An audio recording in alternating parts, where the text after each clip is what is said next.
Hi, I'm Yvonne Balsa with Speaking J. Sitting next to me is the former mayor of Bogota, New Jersey, Steve Lonegan. Hi, Yvonne. Nice to have you here. And in front of me is your book, Steve Lonegan. Could you tell me about this book first? Putting taxpayers first. It's really an outline. I call it a blueprint for victory in the Garden State.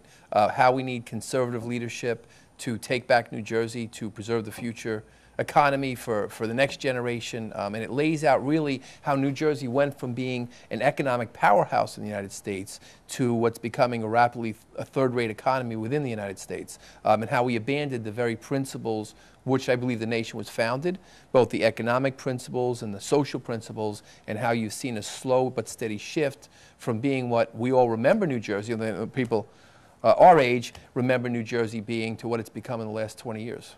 Fine. Well, Steve, I understand that you were the mayor of Bogota, New Jersey, so could you tell the public your term of office? I've been mayor for 12 years. My term ended December 31st. I ran for 3 terms. I believe in term limits, so I didn't run for a 4th term because I don't believe people should make politics like their permanent career.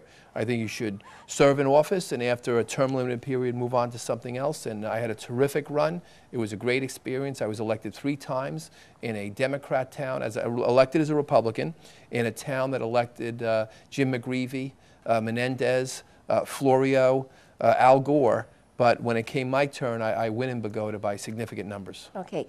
What are you most proud of as mayor? What did you do that as an accomplishment? Oh, that's easy. I have the best record in the state of New Jersey of any mayor when it comes to cutting spending and keeping taxes down. My budget over the course of 12 years went up less than 1% a year. And actually adjusted for inflation, spending Bogota was less my last year than it was the year before I first came into office. I've had a level municipal property tax rate for more than a decade, and I can honestly say it's the best record of any community in New Jersey. Very good. So how was your rating in terms of the bond rating? Since you have We're the best possible bond rating in the state. That's excellent. We have the highest possible bond rating. Our debt has stayed level also over 12 years. Actually, the debt is down if it wasn't for the approval of voters of $800,000 for 2 new fire trucks. See, I passed a law in Bogota called the Taxpayer Protection Act. The Taxpayer Protection Act requires that the municipal government cannot raise spending more than the rate of inflation without a vote of the public. But it also says we cannot bond additional money without the vote of the public. And we put an $800,000 bond ordinance up to buy fire trucks, which is not, you don't have to do that in New Jersey. It's not heard of. Yeah. And our voters passed it. Okay, let's talk about current issues. You were in the news recently about your arrest in South Jersey, protesting Govenor Corzine's tolls increase. Could you give the public a sense of what happened exactly? Well, Yvonne, a funny thing happened on the way to Cape May. I was on my way down to see the governor, to speak at the governor's town hall meeting on his asset monetization scheme.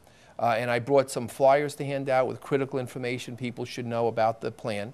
And I was in the parking lot handing out flyers when I was told by one administrator that the school property where the public meeting was held was private property, and that I was not allowed to hand out flyers. And I said, well, that's the most ridiculous thing I've ever heard of. This is still America. This is a public meeting, and I'm going to hand out my flyers. Well, he walked away and frustrated, and moments later, I was there speaking to a very nice group of people when 6 or 7 police officers came up behind me, and the leader of the group, a lieutenant, asked me to please basically stop handing out flyers. And I refused. I said, you know, this is a freedom of speech issue. And he persisted, and I said, look, you're not going to stop me unless you arrest me. Basically, that's what he did. And if you look at the video on YouTube called Corzine Crushes Freedom of Speech, you'll see the whole thing on video. I was handcuffed. My hands were cuffed behind my back. I was taken in a patrol car after being frisked head to toe. I was taken to the Cape May Middle Township Police Station where I was put in the holding cell, and I was handcuffed to a wall for 45 minutes while I was processed. Well, even though it's wrong, I still noticed that they are continuing on harassing you in terms of seeing what you did as mayor. Yes, well, what happened, Yvonne, after last November's ballot, where I worked hard to defeat 2 ballot questions, which was quite an effort on the part of our organization, the State Attorney General's office launched a full-scale investigation into me and to my private life, including visiting neighbors, people I do business with, borough employees, and this went on for about a month back in November. Oh, November, huh? Mm-hmm. So, okay, concerning the tolls being raised by Corzine as a proposal, And I understand that he wants to give a break to frequent users if he raised the tolls, which is kind of contradiction. If you're going to raise it, then why give breaks?